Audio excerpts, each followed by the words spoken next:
মৌলভীবাজারের খাসিয়া সম্প্রদায়ের ঐতিহ্যবাহী ১২৫তম বর্ষবিদায় ও ১২৬তম নতুন বর্ষবরণ উৎসব সেং কুটসনেম নানান আয়োজনের মধ্য দিয়ে পালিত হয়েছে।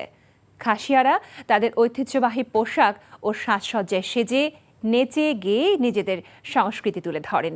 এই উৎসবে যোগ দেন সিলেট বিভাগের প্রায় ৭৩টি খাসিয়া পুঞ্জির মানুষ।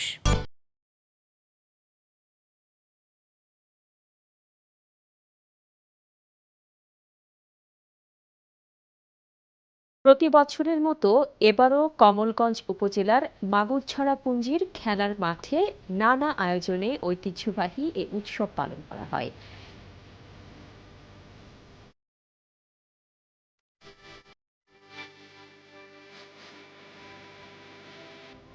খাসিয়ারা ব্রিটিশ আমল থেকে ভারতের মেঘালয় রাজ্যে ২৩ নভেম্বর খাসি সেং কুটসনেম পালন করে।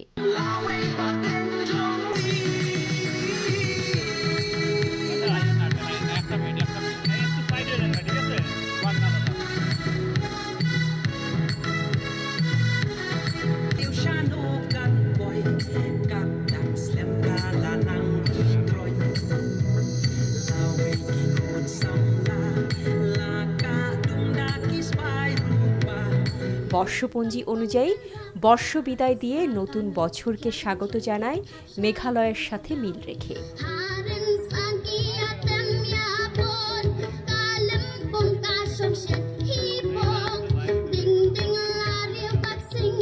বর্ষবরণ উপলক্ষে নানান রঙের পোশাক পরে খাসিয়ারা অনুষ্ঠানে নাচ গান খেলাধুলা সহ বিভিন্ন অনুষ্ঠানে অংশগ্রহণ করে।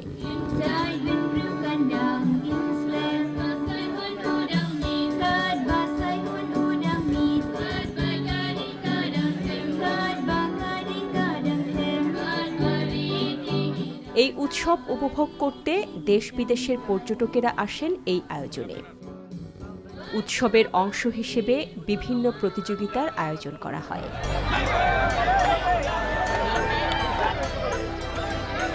তৈলাক্ত বাঁশ বেয়ে উপরে উঠে মোবাইল ফোন জয় করা, তরুণরা তীর ধনুক নিয়ে বৃত্তের মধ্যে তীর ছোড়া, কেউ আবার গুলতি দিয়ে সামনে রাখা লক্ষ্যবস্তুকে নিশানা করে ছুঁড়ে মারা। আর নারীদের ছিল কে কত দ্রুত অগোছালো পান গোছাতে পারে।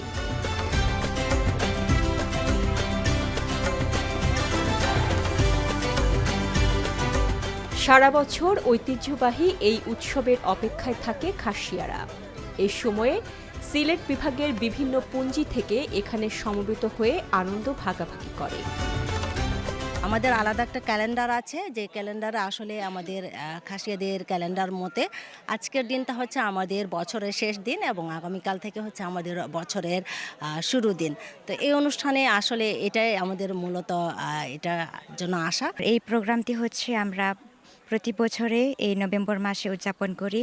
এই প্রোগ্রামে আমরা তুলে ধরে আমাদের নিজস্ব সংস্কৃতির কালচার যেগুলো রয়েছে সেগুলো প্রকাশ করেছি সবার সামনে। আজকে আমরা আসছি এখানে আমাদের যে সাংস্কৃতিক কালচার রীতিনীতি এগুলো পরিবেশন করার জন্য, যেমন ধরে গান নাচ, আর তো এখানে বিভিন্ন ধরনের স্টল রয়েছে, সেই স্টলে যেমন খাওয়া দাওয়া ড্রেস আপ বিভিন্ন ধরনের এগুলো পরিবেশন করে থাকি। আর বিশেষত আমাদের অনেক খেলার প্রতিযোগিতা থাকে। আজকের এই দিনে আমার অনুভূতিটা অনেক ভালো, কারণ এই সুযোগটা বছরে একবার হয়, আমাদের যে সেং কুটসনেমটা বছরে একবার হয় এবং এই বছরে একবার আমি অনেক আনন্দিত হই এখানে এসে। আমি এবার ফার্স্ট টাইম এখানে এসেছি এবং আমার খুব ভালো লাগতেছে, কারণ ওদের সম্প্রদায়ের ড্রেস আপগুলি আমার খুব ভালো লাগছে। ভালোই লাগলো, তাদের নিজস্ব ট্র্যাডিশন এখানে আছে, তারা তাদের ট্র্যাডিশনের যে এখানে উপস্থাপন করে, তাদের খাবার, তাদের সাংস্কৃতিক অনুষ্ঠান, তাদের পোশাক পরিচ্ছদ, মনে হয় যে একটি নতুন জগতের সাথে পরিচয়।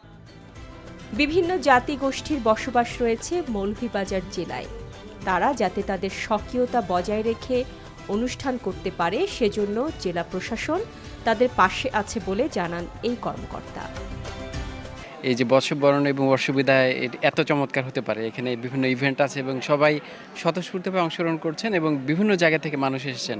তো তাদের কৃষ্টি কালচার এবং তারা যেভাবে অনুষ্ঠানগুলো পালন করেন, এটি আমি মনে করি প্রত্যেকটা আমাদের যে মৌলভীবাজার বিশেষ করে বিভিন্ন জাতিগোষ্ঠীর একটি জেলা, এবং তারা প্রত্যেকেই যাতে তাদের এই স্বকীয়তা বজায় রেখে তাদের অনুষ্ঠানগুলো করতে পারেন, এই জন্য আমাদের জেলা প্রশাসন সর্বদা তাদের পাশে আছেন।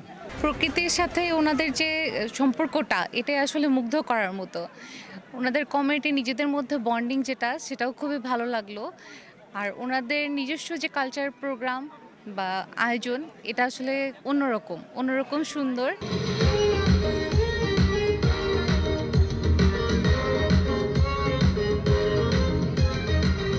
সাংস্কৃতিক পরিবেশনা, ঐতিহ্যবাহী খাবার পরিবেশন করা হয় উৎসবের এই আয়োজনে।